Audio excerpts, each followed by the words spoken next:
And welcome back. Let's make some pastel Halloween embellishments.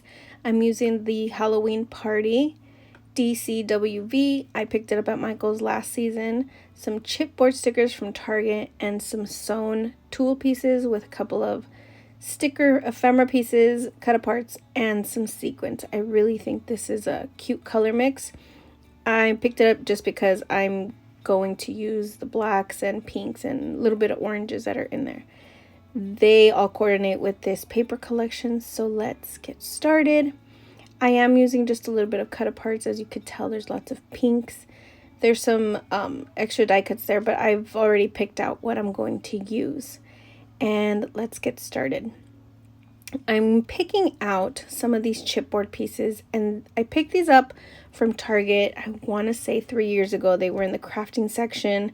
They were in a little bucket. I'm pretty sure people have them. I picked up 2 that one time, and I'm still using them, and it's been almost 3 years.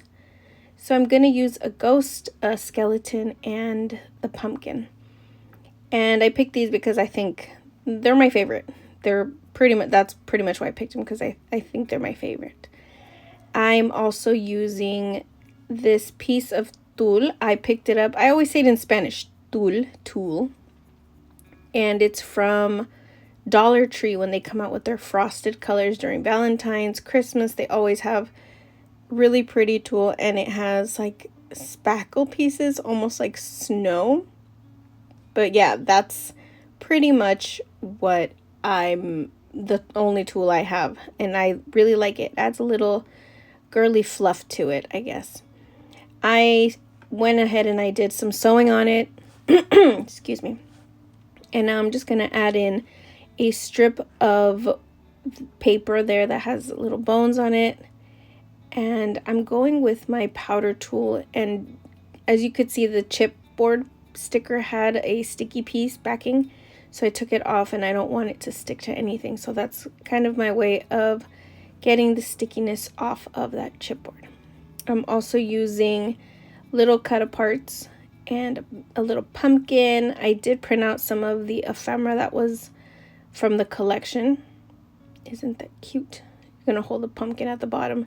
And then I'm adding this Happy Halloween and little haunted sign, but I don't want it to cover the bones. So I'm adding some pop-up foam at the very tip. And I don't know why I did this. I don't know why I put glue on top of something that was already sticky. I don't know. But there's a first one. I think that's really cute. I'm just going to add in the colors that I want. Some clears, some pinks, and I think I do find a couple of orange sequins in that mix. That's so cute. I really enjoy that. This picking out sequins is very calming for me, and I just like shuffling through. That's that sensory part of me that likes to stick my finger inside of the sequence. I like that. I think it has to do with something with childhood. I remember growing up, my mom taking me to the grocery store. We would go to a very Hispanic, Latino grocery store, and they would have beans and rice in a bin where you had to kind of do it by the pound, buy it by the pound. And I would stick my hand into the rice, and I would really love that sensory part. It was such a joy and so soothing to do that. So it reminds me of that. So there's the first one. Now we're going to do the second one. I'm going to pick up the pumpkin and the black tulle. I did some sewing, and I had a question on Instagram. How do I get the sewing really perfectly folded, the pleats? Honestly, I've never been able to do that until I did these, just because my nail was the measurement that I was able to fold it and push it in through the foot of my sewing machine. So that was a fun trick. Again, I'm picking the backing off of this pumpkin, and it's sticky, and I don't do the powder tool on this one just because it will be covered entirely, so I'm okay with that. And then I'm going to pick this little trick or treat sign on it and put it on. I'm picking little things here and there that I think match my little embellishments. And I'm so excited because these embellishments, I do have an idea of where I want to put them and what I want to do with them. So that'll be in a video for later. These are so cute. That little ghost, I think this collection of chipboards from Target, it had ghosts, spiders, witches, but that little ghost smiling, and there was another ghost that had closed eyes. Those were my favorite. I loved it. And that little packet has lasted me so long. When I used to do Happy Mail, I would send a lot of it to different people, and I have a whole Ziploc gallon-sized bag full of those little chipboards, and of course I only use them during Halloween season, so it's fun to pick it up every year after year and still have an abundance full. I'm going to be sad when I do finish it, but use that stash pretty much. Again, picking out these sequins, putting on orange. Sometimes the orange ones look pink until I set them aside apart, then you can tell that they're orangey.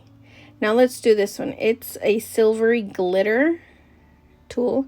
I'm adding, I think I'm going to do this one actually vertically because the other ones have been horizontal. So let's do this one like that. And I'm going to put the ghost. So it actually works out because the ghosty, I want his tail to be a little off. So we'll try to do that one. And I have some cut parts on the side that are kind of candy. So I'm going to put that on his hands just like I did the skeleton with the pumpkin on his hand.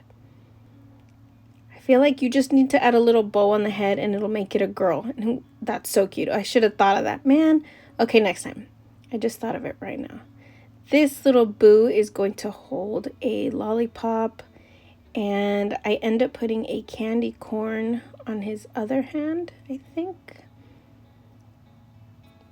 Yep. Adding some foam strips so that I can pop up. I think it's really cute when it has a little bit of dimension, but I don't want to make it super thick with dimension because, like I said, I do have a place where I want to put this. Look at how cute. This little boo, so sweet. Now let's add in the candy corn. Are you a fan of candy corn? I think it's one of the funniest and cutest little candies during the season. I'm a fan of it, but I think I'm in the middle because I can have a couple, but it's not my absolute favorite where I need to have it. And I know people are either for it or against it. Let me know what do you think of candy corn? I think it's great for the season. I like the little colors of it, and I like altering colors on the candy corn as well, maybe making it pastel with little pink and yellows or pink and teals, and I think that's cute candy corn.